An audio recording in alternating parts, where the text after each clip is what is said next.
That's all that a conversation about race is. It can't be blamed for the problem of racism.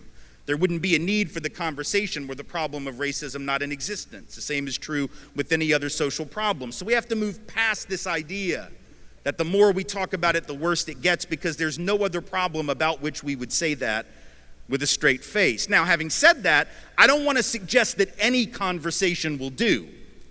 Just because we have to have a discussion about these issues doesn't mean that it's irrelevant how we talk about it. There are better and worse ways of addressing the issue of race and racism.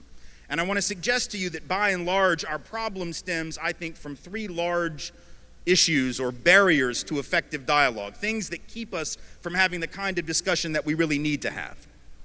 Maybe four if I have time, but three for sure. The first is that, for the most part, we steadfastly refuse to accept that we ourselves harbor racial bias. In other words, we take this view that we have attained this pinnacle of colorblindness, that we do not see or think about race, that yes, there may be other people out there who are racist, but not me. My Uncle Jim, he's an asshole, but not me, you see. I don't have any of that bias. I have black friends. I dated an Asian woman once. I have a dream catcher in my rear view mirror, and now I have come to the conclusion that my great-great-grandmother was a Cherokee princess. I can't possibly have any racism in me. That's somebody else's problem, not mine. So our inability to see ourselves as racially biased makes it very difficult to have an honest conversation, because we spend so much time trying to divide ourselves into the good people who are not racist and the bad people who are racist that we miss the fact that we're all being programmed and conditioned in racist ways every day. So I'll have more to say about that in a second. But the second problem that keeps us from having real dialogue and making progress and taking action after the dialogue is that even when we are willing to acknowledge personal bias, we don't see the systemic problem. So we might be willing to attack the individual racist who does something on a college campus.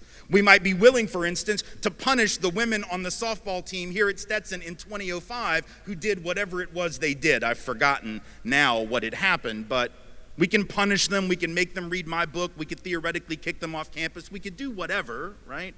But that doesn't necessarily get at the systemic and the institutional, the structural problem. So I want us to talk about the difference, right, between the individual and personal on the one hand and the structural and the institutional on the other. So we'll talk more about that. The third thing, and this is big, and I'll spend the bulk of my time on this, is that we refuse to acknowledge the way that history affects where we are today.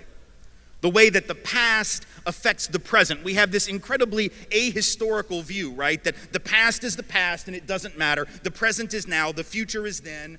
It's a very linear thing, right? What happens in one generation apparently doesn't affect the next in our mind, and we don't want to talk about the history of racism in our country, even though, unless you understand that history, you cannot understand anything that you see today with regard to racial disparities in this country. It is impossible to understand everything from where people live and where they don't unless you understand that history. It is impossible to understand disparities in wealth or income or educational outcomes unless you understand that history. It is absolutely impossible to understand why police are 21 times more likely to kill young black men than young white men, 2 to 3 times more likely to do so even when those men are unarmed, unless you understand the history of law enforcement, policing, and how we got to this space.